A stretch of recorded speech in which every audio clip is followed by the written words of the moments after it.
Imagine this. You're miles away working, when 3 masked intruders break into your home. They take your valuables, but when the police arrive, they don't arrest the thieves, they arrest you. This is the story of Grammy-winning rapper, GloRilla, and what happened next shook the entire music industry. It's clear GloRilla hadn't anticipated this twist in her legal troubles. Moments after she spoke, Co's close friend collapsed. This revelation threatens to shake the culture to its core. I think that's the absolute. It's still unclear what the presiding judge said that left Glo shaken, but we know every detail. In July, she faced 2 felony charges, possession of more than an ounce of marijuana and a controlled substance.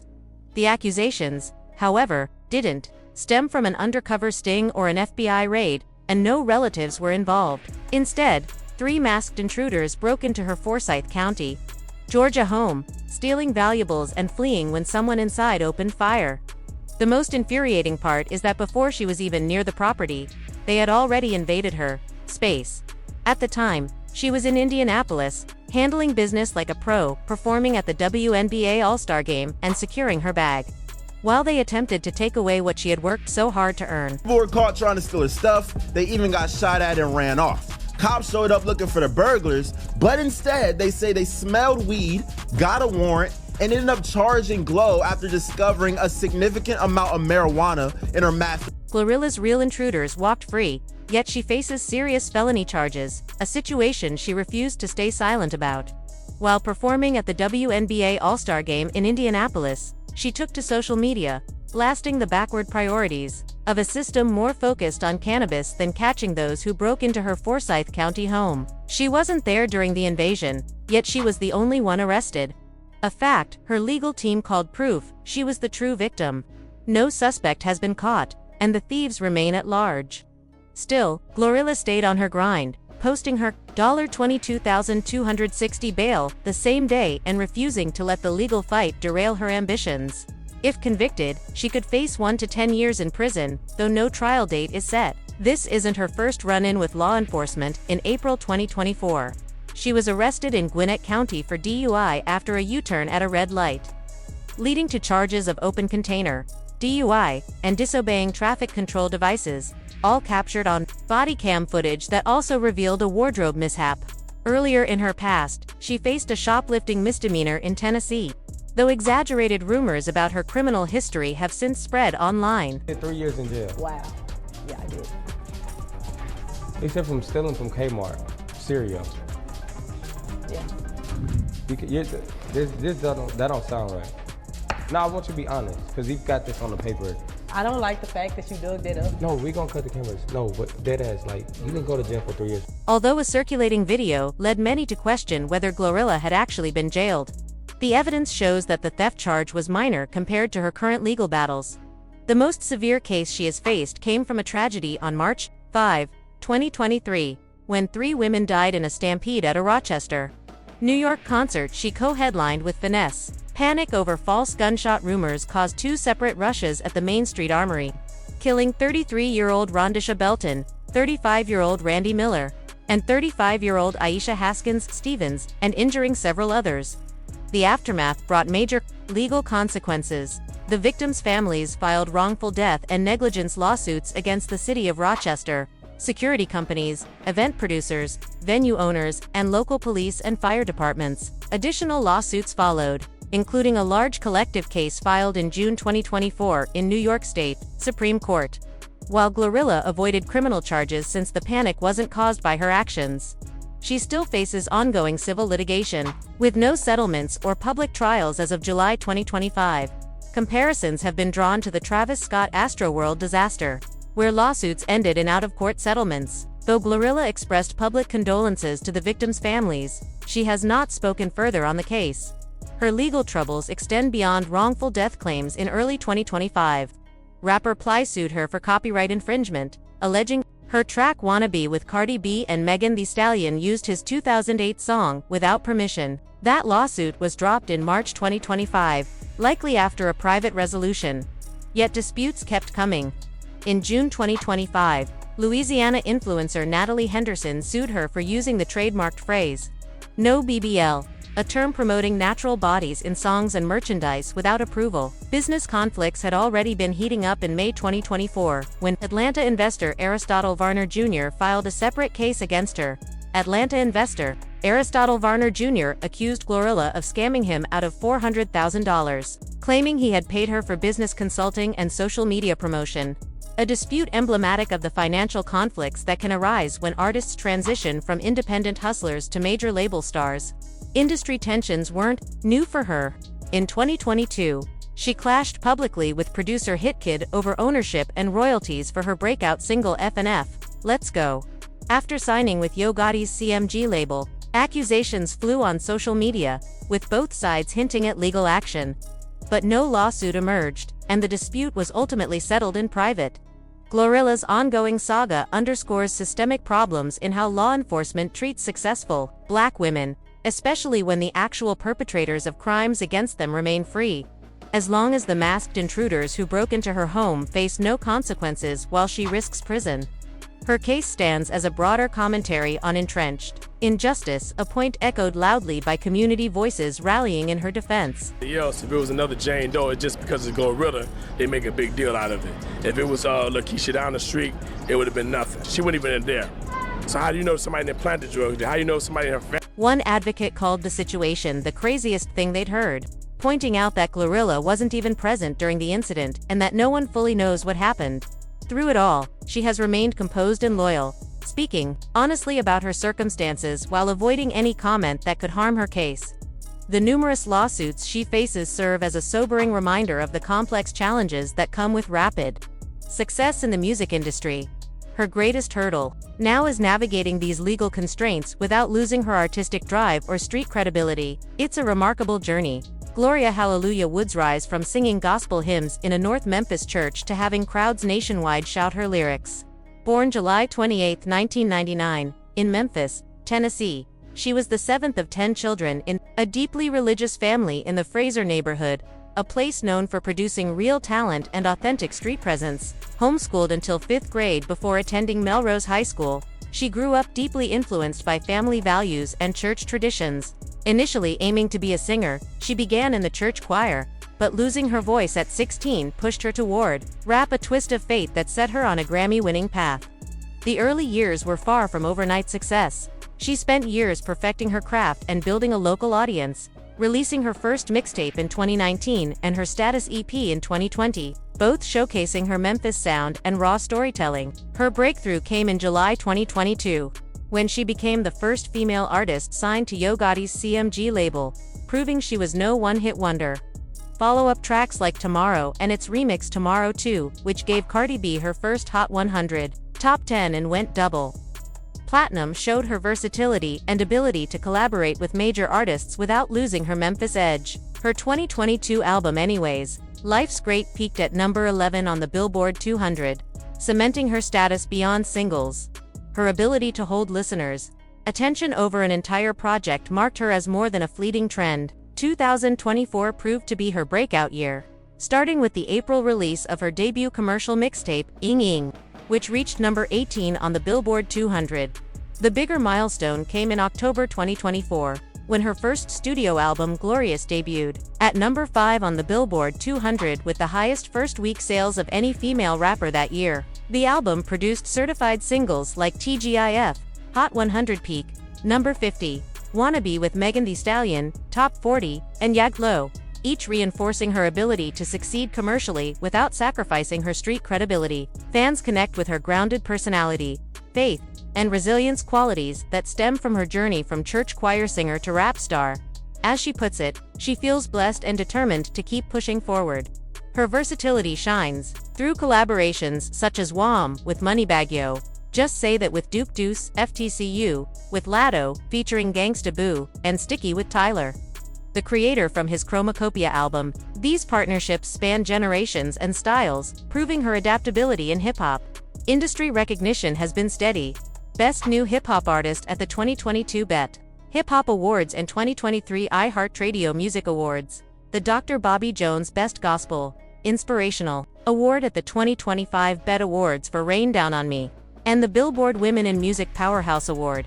That gospel win stirred controversy. with critics questioning the decision and framing it as disrespect to traditional church values. But it also underscored her ability to make an impact across genres. GloRilla's industry recognition has been steady, earning Best New Hip Hop Artist at both the 2022 BET Hip Hop Awards and the 2023 iHeartRadio Music Awards. The Dr. Bobby Jones Best Gospel Inspirational Award at the 2025 BET Awards for Rain Down on Me, and the Powerhouse Award at Billboard Women in Music. That Gospel Award sparked controversy, but GloRilla embraced it, noting her middle name is Hallelujah and describing the moment as a blessing. Her business ventures have matched her musical momentum. In August 2025, she received the BMI Impact Award at the BMI R&B Hip Hop Awards, and partnered with Checkers on a branded meal as a nod to her pre-fame job there. Her deep, unfiltered voice, high-energy delivery, and authentic Memphis storytelling have earned her credibility with audiences from the suburbs to the streets.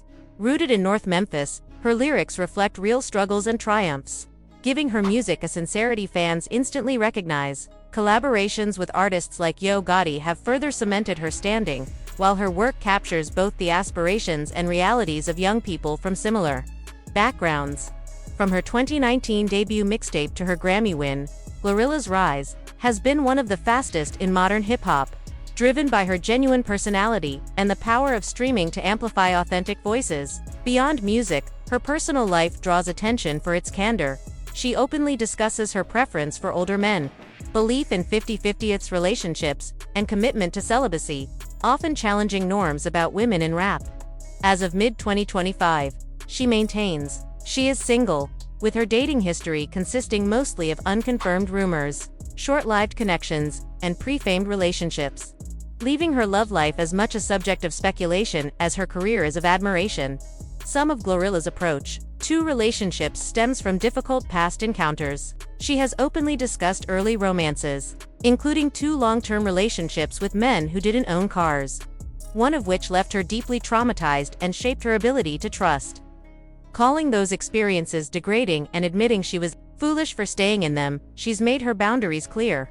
Her candor extends to her pre-fame dating history and even to 2024, when she accused 2 unnamed taken men in the music industry of pretending to be romantically involved with her on social media, fueling speculation about their identities. She has never named them, but such experiences with dishonesty reinforced her choice to remain celibate and single for 90 days before publicly declaring in November 2024 that she would stay that way until God brought her a husband. Grounded in her faith, this decision became part of her public image, influencing both her music and interviews. Still, rumors have followed, from unsubstantiated 2022 whispers about Drake to Kodak Black's playful flirtation during her October 2022 Instagram Live, where he used her FNF "Let's Go" lyrics as a pickup line.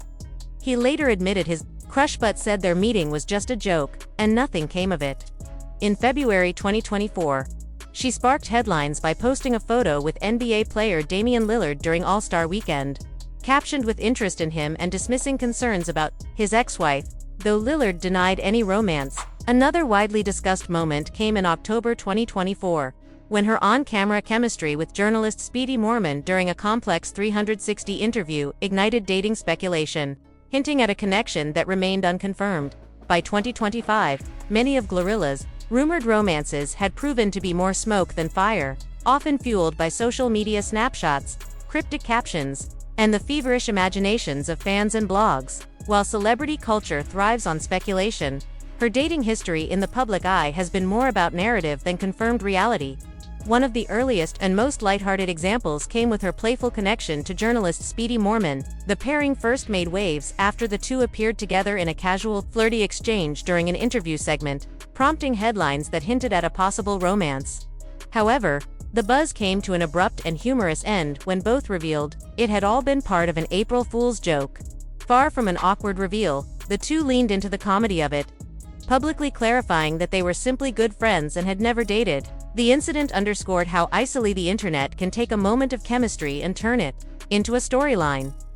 A few months later, in June 2025, GloRilla once again found herself at the center of dating chatter, this time involving NFL quarterback Xavier Legette. The rumors began after the release of one of her music videos, in which Legette played her love interest. sharing intimate on-screen moments that blurred the line between acting and reality. While some fans dismissed it as an obvious marketing stunt timed to coincide with the single's rollout, others swore that Leggett had quietly confirmed the relationship via a now-deleted Instagram comment.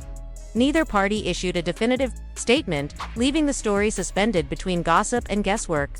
The most talked-about episode came in late July 2025, when GloRilla traveled to Cabo San Lucas to celebrate her 26th birthday. Paparazzi photos and fan videos showed her in high spirits alongside NBA player Brandon Ingram. The two were spotted embracing, dancing together at a beachfront party, and ultimately leaving the venue in the same vehicle. Social media immediately lit up with speculation that they were romantically involved.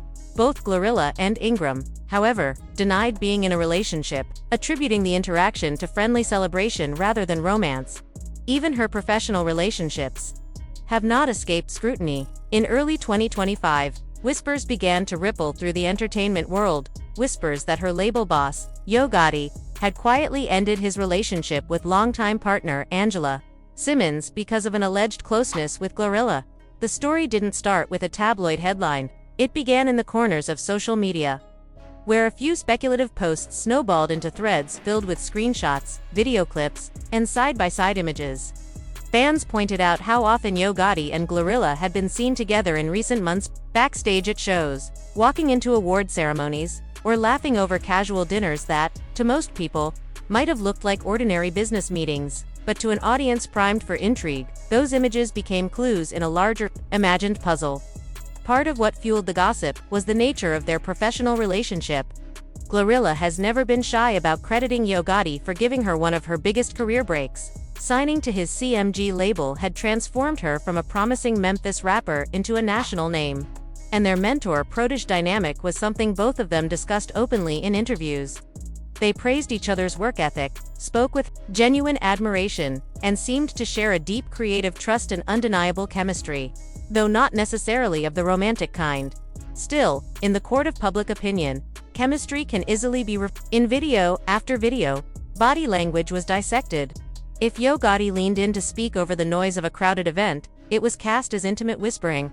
If GloRilla laughed at his joke a little too hard, the moment was clipped, captioned, and sent spinning into the rumor mill. The fact that both artists hail from Memphis only added to the narratives. Some fans imagined a hometown connection that supposedly went beyond music. Angela Simmons, for her part, made no public statement addressing the breakup or the rumors about GloRilla, but the absence of denial was treated by some as tacit confirmation, while others saw it as evidence that the gossip didn't merit a response.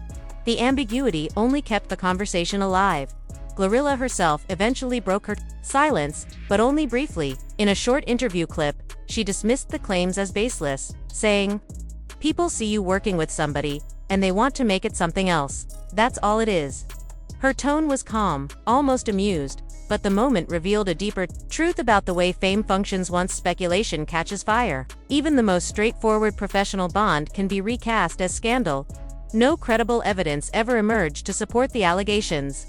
There were no photos of them in compromising situations, no leaked messages, no insider accounts from people close to the pair.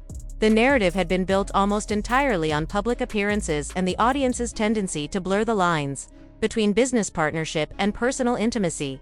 Yet the story lingered, not because of facts, but because of perception. In the entertainment industry, perception often carries as much weight as reality. The public's fascination with mixing romance into every storyline stems from a long tradition. Artists and their collaborators have been linked romantically in the media for decades, from Motown duets to hip-hop label rosters.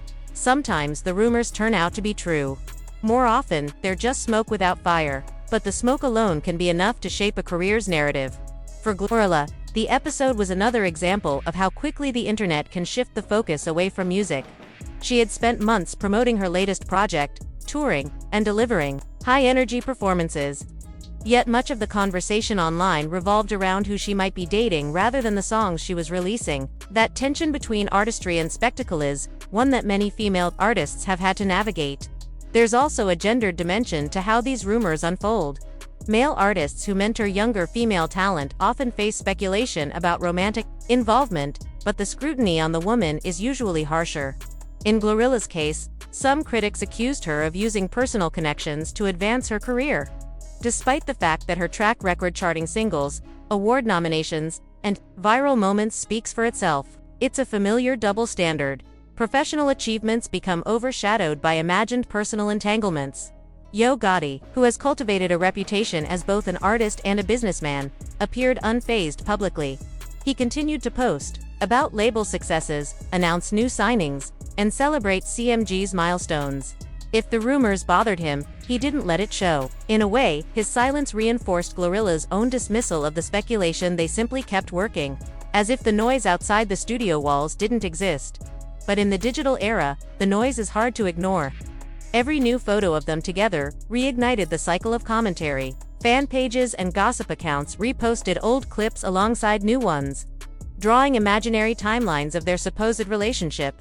The narrative became self-perpetuating. The more people talked about it, the more others felt it must be true.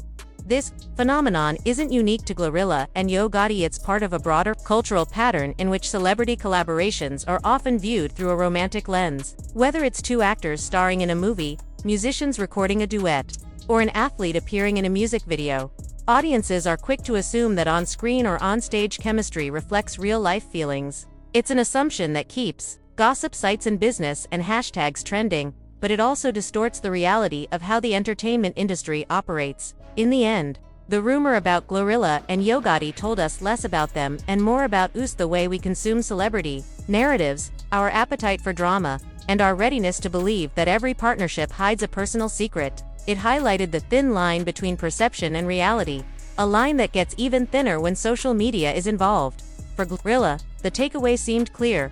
No matter how grounded her intentions, her public image will always be partly shaped by forces outside her control. And while the speculation may have been unfounded, it served as a reminder of an unspoken truth in the industry: talent might get you noticed, but in the public imagination, your relationships, real or imagined, can just as easily define you. Despite all this chatter, GloRilla has been consistent in drawing boundaries around her private life.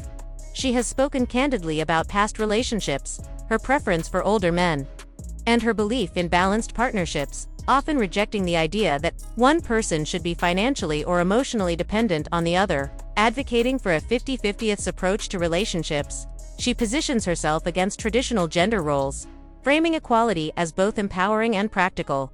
Many of her so-called romances seem less like genuine love affairs and more like inevitable byproducts of her career's visibility, fleeting moments captured on camera, collaborative projects that blur professional lines, or strategically timed appearances that happen to coincide with a new music release. This is a well-worn pattern in celebrity culture, one that's as predictable as it is profitable. Timing is everything, and in the eyes of the public, timing often fuels suspicion.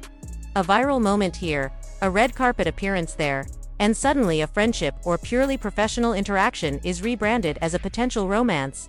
The cycle is quick, ruthless, and almost always divorced from actual reality. In GloRilla's case, the mechanics of this pattern are on full display. A casual photo taken backstage after a show can be cropped, filtered, and captioned into an exclusive hinting at something more.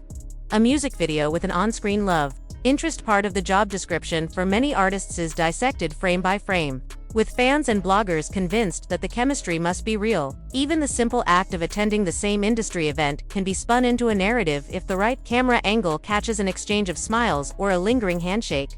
Part of the problem lies in how fame itself works in the social media era. There was a time when a celebrity could attend a party, work with a collaborator, or even just exist in public without it turning into an instant headline. Now, every move is documented, posted, and dissected in real time. This creates a feedback loop. The more visible the celebrity, the more opportunities there are for ordinary moments to be reframed as extraordinary or scandalous.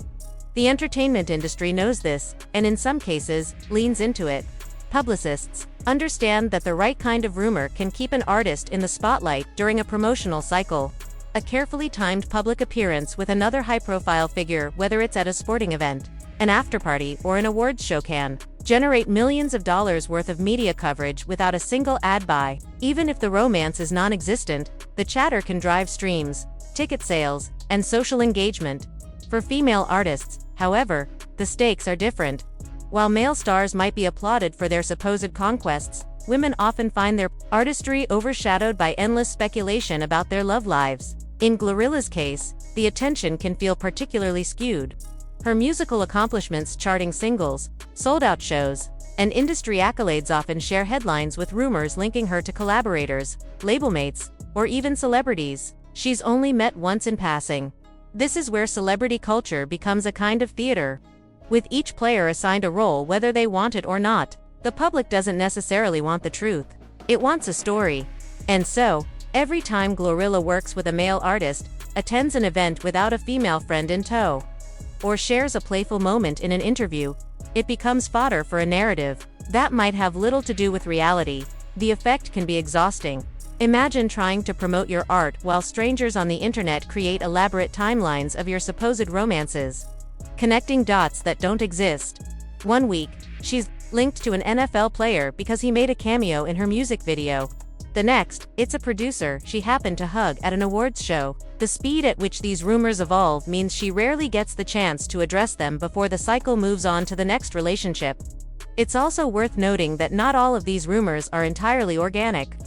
In some instances, across the industry, not necessarily with GloRilla labels and management, teams have been known to plant or subtly encourage romantic speculation as a marketing tactic. A flirtatious social media exchange between two artists before a song release, a paparazzi shot of them leaving the same venue, or a coy answer in an interview can be enough to ignite speculation that drives attention toward an upcoming project. But, with GloRilla, the irony is that she doesn't appear to be courting this kind of attention intentionally. In fact, when asked directly about romantic rumors, she tends to either laugh them off or shut them down. This, of course, doesn't stop the stories, it sometimes makes them worse. As fans interpret her refusal to explain as evidence she's hiding something. The idea that a woman could be publicly visible, charismatic, and friendly without being romantically involved with someone seems, for some segments of the audience, implausible. The blurring of friendship, business, and romance is not new in the music industry. From the earliest days of pop stardom, fans have speculated about the personal lives of artists, often projecting fantasies onto them. The difference now is that social media amplifies every spark of speculation into a wildfire. Platforms like TikTok, Instagram, and X, formerly Twitter, reward those who post quickly and provocatively, meaning rumors spread faster than fact checks can catch up. By the time a claim is debunked, it's already been screenshotted, reposted, and absorbed into the collective memory as something that probably happened. This environment leaves little room for nuance. A professional collaboration can't just be about mutual respect and artistry. It has to be about hidden feelings and secret dates.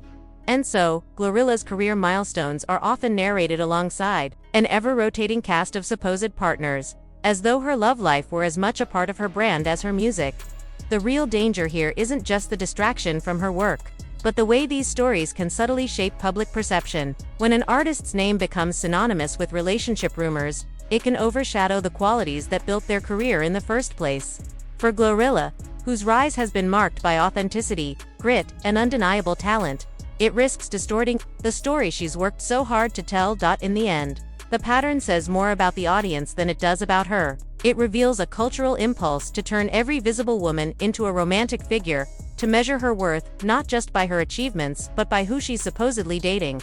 For GloRilla, the challenge isn't just to keep making great music, to keep her narrative rooted in her artistry, even as the world insists on rewriting it for her. What makes GloRilla stand out is her willingness to own her narrative. She has been upfront about her missteps, questionable choices, and lessons learned. A level of honesty that fans find refreshingly real in an industry known for polished facades. Her ability to weave her values, faith, and even her middle name, Hallelujah, into her personal philosophy adds an extra layer of authenticity. Whether the rumors swirl or settle, she remains in control of her image, letting the public see enough to connect with her, but never so much that her private life becomes public property.